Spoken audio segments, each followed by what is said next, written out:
Well, we've got a few ideas from the crowd. I had an idea. I don't know if this is possible at all, but all those JFK documents that were released yesterday, can we build something to do like information retrieval there, or be able to query them, or something like that?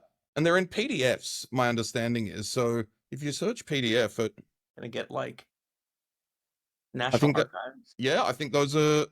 Let's open one and see what's up. Okay. What would we want to do? I mean, get a sense of what's happening in them. Yeah. Okay. Well, essentially, some sort of information.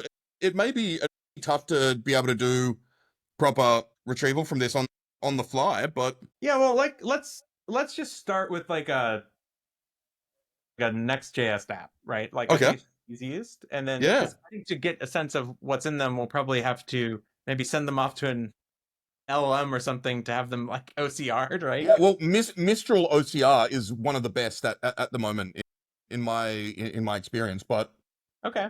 this may be trying to bite off more than we can chew though as well. I don't know. You seem like a pretty ambitious guy though, so Like if this is something we can attempt, let's attempt it. So JFK Explorer, we'll call it. All right, so we have a blank a blank project folder here. And I guess maybe the first step is like I'm just going to bootstrap an app, right? And I'll just yep. use Next.js for that. Why not? npx, let's do shad sienna latest init. Gotta install some stuff. Okay, sure. My app is fine. We're gonna bootstrap this. Let me see if while that's happening, I can like understand a little bit more about this. So there's a lot of entries. Let's see how these things are paginated. So they're just paginated. Does this even like work? Oh, it does. There's just no change. There's just no URL string. That's great. Cool. They've made this super accessible. I love it. Classic, right? Yeah. Let's see. We could probably read the DOM and like Yeah, access them. So I think so. see if this started. I didn't do all this. We'll use legacy pure dependence. Okay. So maybe this is the way I'd normally start is by sort of defining an plan, right? Like what are we actually trying to achieve?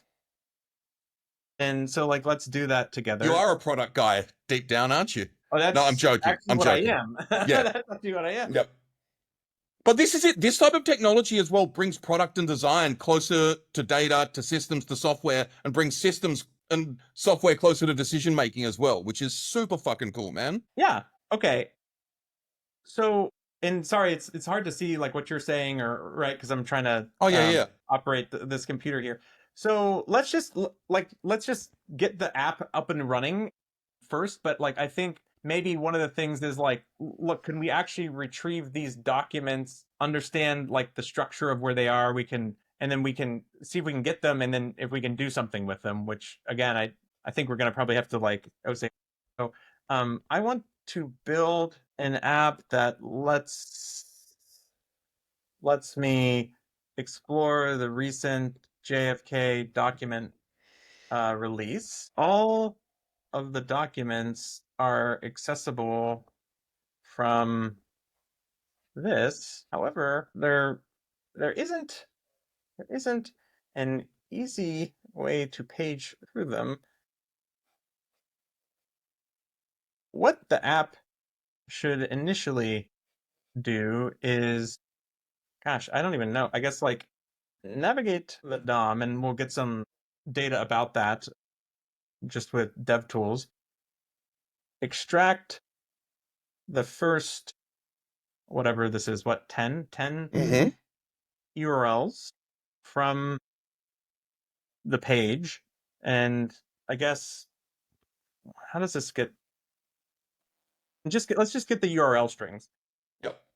Extract it. Yeah, let's just do that. Let's start that just so we can do something sort of incremental with them. And then we want to display the URLs on the page.tsx in this Next.js app. And then we're probably going to need a reliable way of paging through and getting all of them and maybe making a big list and then figuring out what we want to do from there. Oh, and I just noticed if you drop down, so if you go back to the website, actually, if you in the drop down, you can say how many entries you want to show. Wackily enough, Ooh. And that doesn't change anything. No, it's insane. Great. This website was vibe code. That's the other thing, dude. Like, there's been vibe coding pre-vibe coding, as if all the software out there, the people who wrote it, like the amount, like we've built things upon castles of sand, right? So Yeah. So it's in a table. That's nice. mhm, Okay, let's look at this. Web scraping, it can be challenging. mhm. Well aware. Well, let's take this approach instead of trying to figure out all. There we go. That's what I wanted. Where's that div? Okay, this is good. This is good. Because we just want to extract the URLs for the files, right? Yeah. Look for this div. Whoa. Okay. Why? This is gigantic. What happened? And if you could just maximize slightly more, that'd be cool. Is that better? This is like Yeah, great. Yep. This is humongous. Okay, let's just do it this way. Let's see how smart we can get the AI to be. We'll paste it in a picture here. Let's begin to simply implement this beginning plan. And then what do we want to do? I guess we can use thinking. I have Max available, but let's just use thinking and see. Yeah, and just noting for those who haven't seen, you're actually in agent mode now as well, which is a huge amount of fun. So it will decide to use tools and whatever else, and then are you in YOLO mode as well, or? Yeah, I am. Dude, you're a wild man. Oh, it has to index my code base. Hopefully it did that. Okay, so it's planning its thinking here. So it's thinking, trying to do something which indexes and So gets normally it's smart. I'm in cursor settings here. Normally it's smart when you bootstrap a new code base to actually hit the sync button here, right? But I think it did. So we're going to see what happens. Scrape JFK data. That's making a library for that. Cool. Awesome. It's not especially fun to watch this all happen, I realize. So that's why. Well, no, there's a certain zen to it though. Like when I say let's start the development server to see if our experiment implementation works, like there is a certain zen to watching all of that roll on in, right? Yeah. Well, in this case, we got agent mode to kick something off here. Oh, there we go. That was easy. Awesome.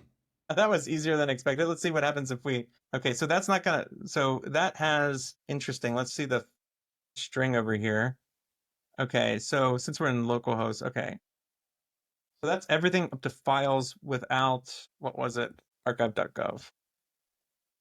Okay, so now what I want to do is, let's just quickly do the following, which is let's update our plan to document what we did.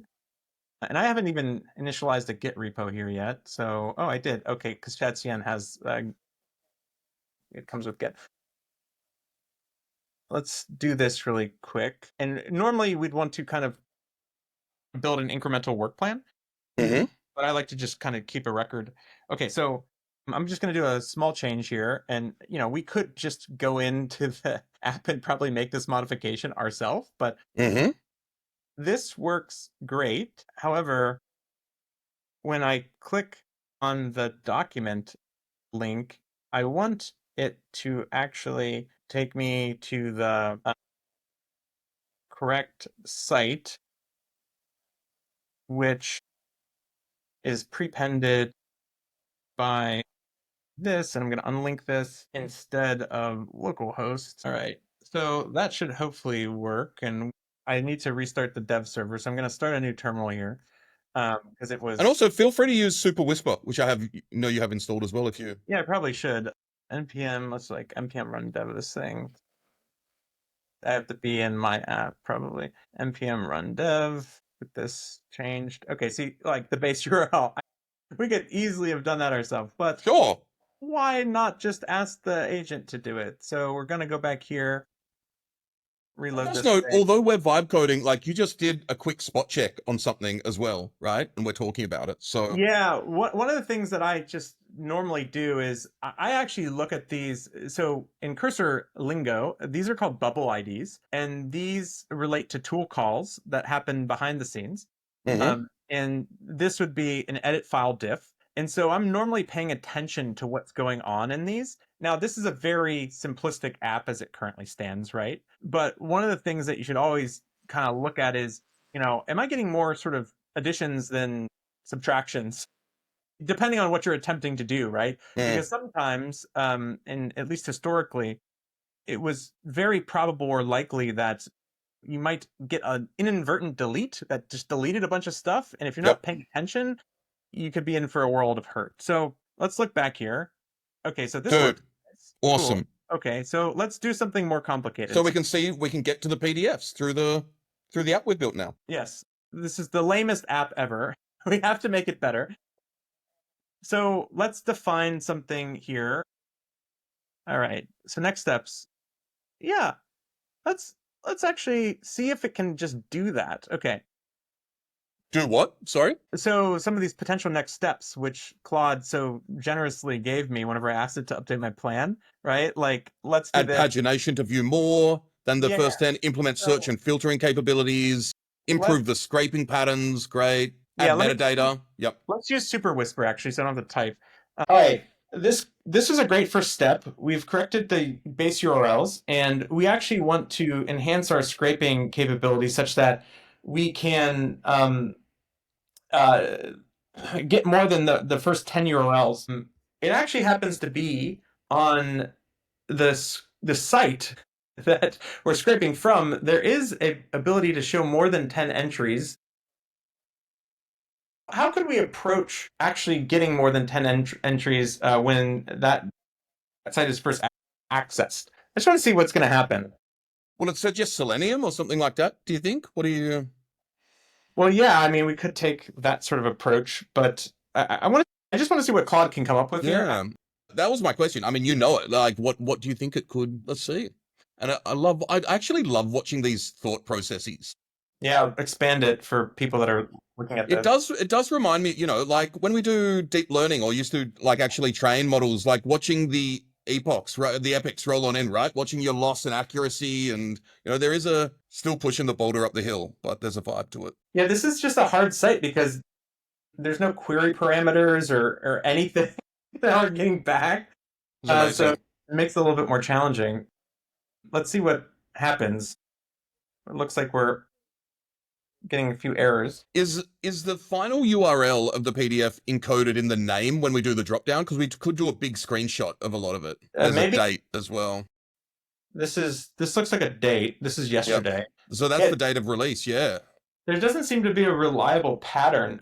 No. To any of this, right? But maybe these are numbered sequentially, actually, right? Like the actual kind of, right? Like I'm just like the URL pattern is actually pretty straightforward, right? There's like, I wonder, let me make this smaller and then we'll go to the end to just get a sense of like what the documents sort of end at, right? It's hard to, there is a pattern. Let's see what happened here. Let's see what happened. Added length. I don't think that this is going to work. Whatever. Let's see. All right. Where's my app? Over here. Wow. It did. It certainly did. You got one of them. How did it happen? I'm not actually sure. We can look at the code. All right. Also just confirm that it is the PDFs. All right. That looks like a different one. All right. Well, I'm sort of surprised. That's why sometimes it doesn't hurt to ask. Yeah. Let's look to see kind of what it's doing. Why don't we do this? Why don't we ask it how it did it instead of us looking at all this code together, just because it's probably not as fun for like the audience. How did we actually achieve that result? It worked fairly well. Don't implement anything. Just explain the modifications code that achieved this for us in the last set of edits. Okay, so this is nice. Although this is like the usability. I guess the usability of this is almost better than You're absolutely right. This document count seems low. Aren't there more than 2,000 documents? I don't actually know. Yeah, there are like 30,000 or something, I think. Yeah, but we have more to work with, so that's good. Okay, here, number align caller to specify entries to fetch. I'm sorry, no, that's it. It is. Yeah, there are in 2 sets, one at 7 p.m., which was 1,123. And yeah, I was thinking the number of pages, but yeah. Yeah, PDF stuff. That's it, man. We got them all. Okay, cool. All right, sweet. Okay, so now what do we want to do? Does the audience have any ideas? Well, yeah, I'd maybe creating some sort of RAG system or information retrieval if we want to query it in some way. Yeah, why don't we try to get some actual... We'll get a sense of what's in there first. Yeah, well, I mean, since they're all PDFs, it's like we need to kind of like OCR them, right? Like, what would we build anything on top of this? Okay, let's do this. Okay, I want to be able to, and like we're getting some errors here, but like let's not focus on this. But let's use Super Whisper again. For a given set of files that I mark in the UI, I want to be able to send the contents of the PDF off to an LLM to OCR the results, and then give me the file name and the OCR content back in a new page. Let's use Claude to do this, just because I can get an API key super easily. Your tokens, yeah. Yeah. Let's just give it that. Sounds great. Or maybe we can ask Claude what to do with a bunch of PDFs from JFK. Yeah, I wouldn't be surprised if Claude was cool on that. Do this.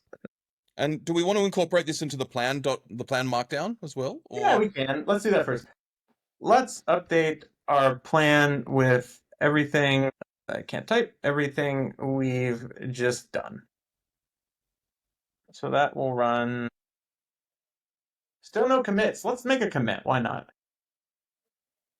Initial document retrieval of the JFK files with a basic UI. Yeah, and this is something I haven't figured out. You'd be the person to ask about this. Is there a way to get like the chat in the commit and all the diffs that you're having in the chat with Claude or whatever in like synced with Git? Right here. We have it all right here from SpecStory, right? So that's part of SpecStory. That's not... Yeah. Okay, great. Yeah. Yep. It's part of SpecStory. So, I mean, I guess for those that are interested, like, there's a bunch of commands if you have this installed. But to install it, you can just go into the marketplace. You can go to our website. There's like a one-click install. You can look for it. And then one of the core pieces of functionality as you're working is it's auto-saving these composer logs directly to your project root and this history folder. So if I start a new composer session, it would start to save that markdown file. The other thing that we can do, and I'll share this just briefly right now, is I can share this to the web in sort of like an anonymous format, and it's going to push all that markdown here, and then you can see essentially what you saw just then, and I can add like arbitrary markdown blocks here and mark this up and record a video, stick it in there, what have you. But let's go back to what we're doing. So we've documented that. I did save this. Let's use Claude 3.7 Sonnet to do this. So let's get something interesting out of this. To a document table, selection capabilities. Because what I have in my mind, just to make this more clear for those listening or watching, is that like we can just, well, it's probably that was an inopportune time for that to happen. Like you could select a bunch of documents and then process them, right? Because we don't want to send all of these off to Claude at once. So let's let it cook here for a second. So it's made a new component, select documents. That's useful. So it's separating out some of the logic from the page, which is useful. And then it's probably going to need to create a, well, we'll see what happens here, where it puts it. We could ask it to refactor it into like a separate component. Oh, it's going to create a route, I guess, here. It's creating a route and maybe a service to use Claude. Let me get a Claude API key for this purpose. And while you're doing that, I'll just also flag, definitely beware everyone in vibe coding with API keys for paid services, because you can rack up some pretty serious fees pretty quickly. Yeah. That's why I wanted to just do this very incrementally, right? Yeah. Of course. So everyone saw my key. I'll burn it at the end. That's fine. All right, so we have an end.local, which is good, and we're going to paste that in there. Let's update the plan. Oh, it's sort of pulling from prior context that it should be updating my plan at the same time. All right, so let's see what it did. So we can select things. We have some integration here, server-side integration with this route. We have an issue here. I probably need to install that package. It did not do that for me. And then let's do that. So I'm just going to ask it. This looks like there's a bunch of problems, so we're going to have to solve for that. Let's get this key in here because I have it in my clipboard. Where is env.local? There it is. Paste it in here. Everyone sees this. Great. It's amazing. But they probably can't get it all. Save. Okay. Let's see what's going on right now with this because I think it might be, it's not broken. That's good. It seemed like it was. Where are all these issues? There's a bunch of issues. Always. Let's see what happens. Let's see actually what happens because we didn't really define. Let's see what is this page going to show us? I'm not actually sure. All right, let's just do. Let's look at one and get an understanding for what we'd expect. That looks like a really bad document to PDF. Yeah. To OCR. Yeah. Let's get a. Yeah, and there are a lot of them like that actually. So yeah, this one seems somewhat readable. Let's try this one. somewhat. First. Yeah. What was that one? Now I forgot. Was it this right here? No, that was the wrong. This one? No. Oh my gosh, I can't remember what I just clicked on. This one? This one. Okay. It's 321. Okay. 321. Let's see what happens. Processing. Okay, Claude API error, blah blah blah blah blah. Can I not send this image off?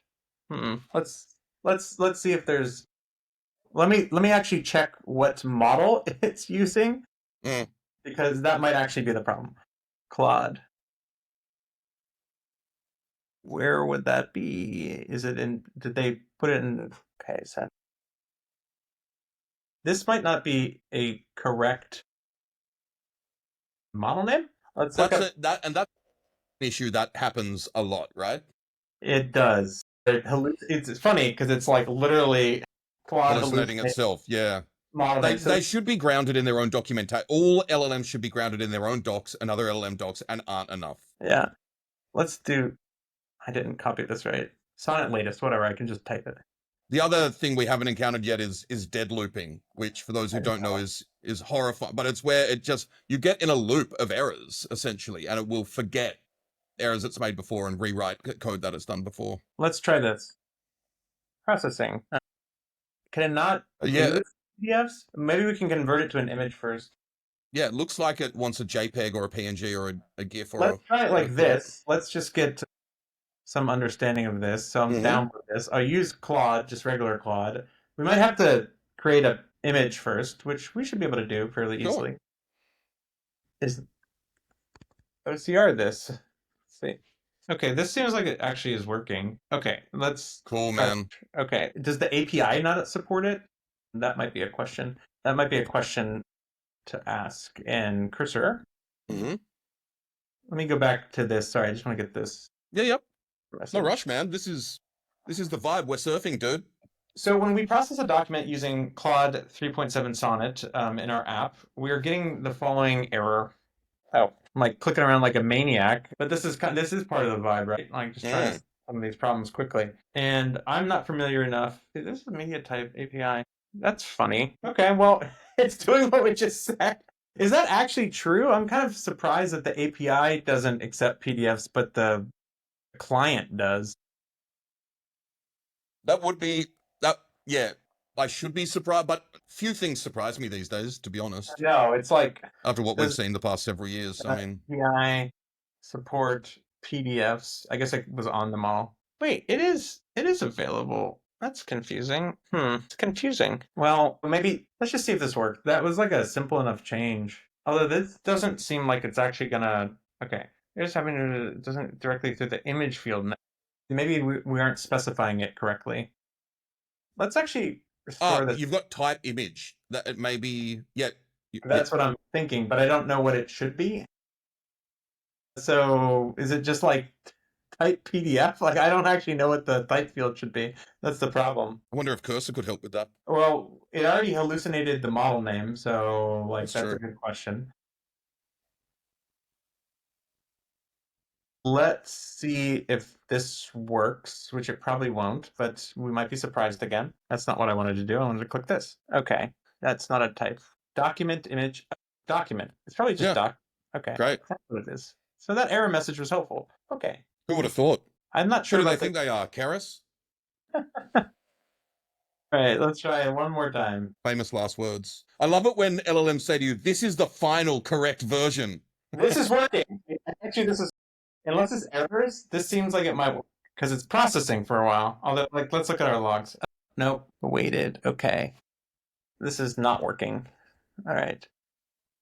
Let's do this here. Actually, let's clear this. I'm going to restart the server because there's like so many different error messages. Let's try it one more time to get like a sort of clean slate. All right.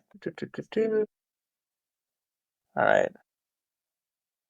When we updated the document type to document and attempted to process a PDF, we're getting the following error. Please help me address this. What? Amazing. I don't even know how that happened. Well, maybe, yeah, there might be some Well, synchronization. it sounds like you're really embracing the vibes and embracing exponentials, Greg, is what I'm seeing It now. is, but that was unclear. Okay, so it's now it is starting to Dead loop. not loop, but this isn't a pure dead loop because we actually solved it. But I think this is the major issue. So we're going to probably reject at least part of that change. Look, it's only changed this one line. The document clearly works. Yep. And then hopefully it just resolves this issue. Now, the real question is like, what happens when we try and process multiple at the same time? Because I actually don't know what the user interface is going to be. And so we probably want to then do something with that sort of text. And so we can modify this page to allow us to do something. Yeah, I think probably what we want to do is convert like for a certain number of PDFs, convert them into text files. Okay, we can add some option there. So I've rejected that change because we know document works. And then, okay, so it's rewritten a bunch of things. Because in the end, I think one goal would be to like just get a sense of what's happening in these documents. Like we could even do some basic summarization of each document in a table or whatever, right? Of course, yeah. Let's just and that's the joke, man. A lot of people like build RAG systems, and then engineers rarely think of this. The first question people ask are, "What is this corpus of documents about?" Which RAG is horribly equipped to be able to deal with, right? Indeed. We're still getting some of these await issues, but I think it is processing. We just probably need some better like user feedback here. Yep. Because you saw how slow this was actually to OCR. Totally. Yeah. We need a little bit of like better user feedback. That's why I was surprised when we like tabbed back to the app and we saw the thing actually done. It's just still chugging along, so we could add some logging to sort of show us incrementally, even in the terminal, like what's happening, right? Let's do it. Hopefully this actually does something. Let's see. I'm just patiently waiting here, but my patience is wearing. All right. This doesn't feel like it's doing what we expect. It did. So that took a while. Yep. Okay. It's just, I think it literally just takes a very long time for it to actually OCR these documents. All right. So but it took me a while to OCR them as well, to be honest. So. To even read them. Yeah. So I'm going to stay on this page because we could probably just apply a hot update to this. So we have text here. Let's update the, although it's probably going to reload it because I'm not caching anything, right? Okay. Let's update the page and OCR results to allow us to search. I think we want sort of like document summaries, don't we? Yep. Maybe we should just update the OCR results to show the actual extracted text and like summarize some meaning from it. Add a post-processing step such that I'll do it like this, such that once we've successfully OCR'd the document, we can actually get a summary to explain what the document was about and have that be rendered above the OCR text on the OCR results page. Okay. Okay, and then let's also say, well, let's just do that. But I want to add a little bit more feedback. Yeah, some logging would be helpful. That it's not just hanging there. Yeah. And we'll do that right after we finish this. All right. First, extending the Claude API to generate summaries. I hope it doesn't reload this page, but it will because it's like we have to actually process it. I was just going to add some basic search. This one is about Gestapo. Interesting. Oh my gosh. It did that again. Broke it. And then is there anything, I don't know if anyone's even still around in the chat, but is there any... We've got 10 people here. Are there any ideas for what to actually do beyond document summarization? Yeah, if anyone has any ideas, I think maybe building a RAG system around it could be fun, but that may take a bit too long now as well. Yeah, that's one of the challenges. Not going into this with like a great idea of what we wanted to do kind of makes it a little bit. Let's ask Claude while we're waiting for the other Claude to finish. So we've built a system that enables us to get every single document from the JFK file release, and we're OCRing them in our Next.js web app. Beyond summarizing the document contents, we have 2,000 documents. We're not going to process all of them, but what are some interesting things that you could help us think about that we could do with such a data set? All right, we're like clodding everywhere. Okay, two-phase Claude document processing. All right, that's useful. Added a second API call. That's fine. I don't think it, well, I don't know. It might be more than 15,000 characters. That's okay. Let's leave it for now. All right, here, we could topic, cluster them, timeline reconstruction. I think the problem is you'd probably want to OCR everything, which we're not going to do, right? Oh, compare documents, but it's like, what are we even comparing? We don't even know what's in it, you know? Document authenticity scoring. All right, let's go and test this. Look at that. This is awesome. This document is a classified CIA message from September. It's our September moment again. But September. I know. Yeah, I was born in 64. The message was sent to multiple CIS stations. Yeah. The document reveals that this bloke had communist ties, having joined the German Communist Party, USSR. Fascinating. Interesting. What's this one say? This document is a CIA name check. Who is this person? Let's see who this is. I have no idea. Yeah. Wow. And look, they're not mentioned in many places. This is where they are. It's already right. This PDF is indexed. Yeah. That's right. Okay. Fascinating. He's a Soviet citizen. Yeah, like there's no way you're gonna read this. Like there's just no, not at all. But even like we don't even need to take this much further. The fact that we've been able to vibe code a document summarizer with a JavaScript app in the front end is super cool, man. Yeah, it is. Maybe I'll stop sharing my screen so I can see you again.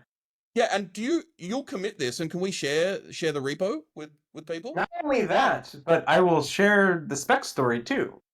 But yeah, let me look at gitignore, and I'll include the sort of context here.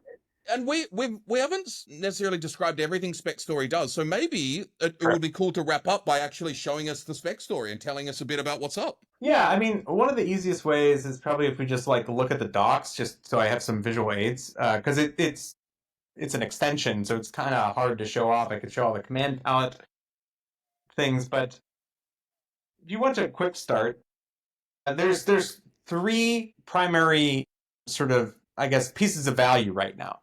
One is, as you've already seen, when you just install it, it will start to read from the state DB that is in your cursor sort of user folder. And if you're on Mac, Windows, Linux, it's in different sort of places. And it will just start to extract your composer logs for you. None of that leaves your machine. It's all local, right? Mm-hmm. And you can do kind of what you want with it. One of the biggest use cases for these actually is if we were composing for a very long time and we accumulated a ton of context, right? If you need to start a new session, which we didn't do, if we could, you can just @reference your old your old session to sort of bring the agent or LLM, whatever you're using, up to speed, which can be very, very useful. Also, too, for people that use Cursor, Cursor's releasing a lot of improvements at a very rapid clip.